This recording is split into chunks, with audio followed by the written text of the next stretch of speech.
Hammamiz eslab qolgan Amir Temurning mana bu rasmini hozir o'zgartirib ko'ramiz. Diqqat bilan kuzating. Bilasizmi do'stim, yoshlikda Amir Temurning rasmini ko'rganimizda ichimizda g'alati tuyg'u, sovuqqon yuzi va qarashi hali hamon yodimizda.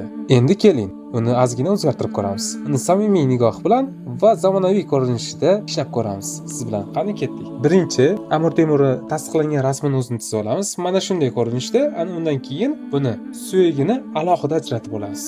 Endi bu suyakka qaytadan ter chizib chiqamiz.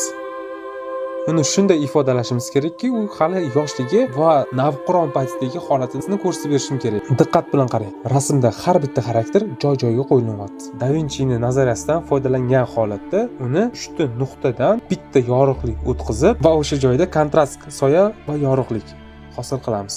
Har bitta shakli bo'yicha soya yopilinadi. Ham eng to'q, ham eng ochiq kontrast soyalar mana shu yuzda hosil bo'ladi. Agar video yoqqan bo'lsa, like, komment, podpiska bosib qo'ying. Hammaga kattadan katta rahmat. Sizlar bilan Jo'y Hasanov bo'ldi.